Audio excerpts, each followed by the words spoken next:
शहबाज शरीफ ने आज़ाद कश्मीर में मुज़ाकराती अमल की कामयाबी का खैर मुकदम करते हुए कहा कि साजिशें और अफवाहें आखिरकार दम तोड़ गईं। वज़ीर-ए-आज़म शहबाज शरीफ ने मुज़ाकराती कमेटी के अरकान को खराज तहसीन पेश करते हुए कहा कि अमन का क़याम और हालात का मामूल पर आना खुशाइंद है।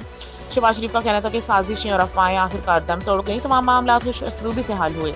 हुकूमत कश्मीरी भाइयों के मसाइल हल करने के लिए हर वक्त तैयार है। हमास का अमन मंसूबे पर रद्द-ए-अमल सामने आने के बाद अमरीकी सदर डोनाल्ड ट्रंप ने कहा है कि हमास की ताज़ा बयान से जाहिर होता है कि वह देर पा अमन के लिए तैयार है।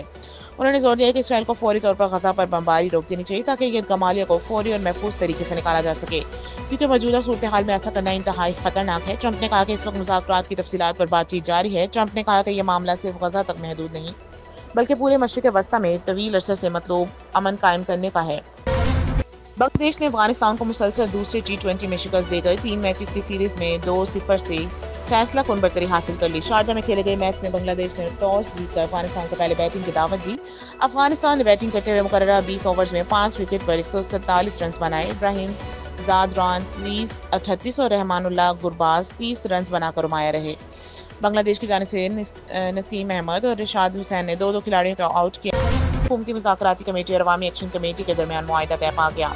आज़ाद कश्मीर के दारुल हुकूमत मुजफ्फराबाद में हुकूमती और अवामी एक्शन कमेटी के अरकान ने मुश्तरका प्रेस कॉन्फ्रेंस में मुआहिदे का ऐलान किया।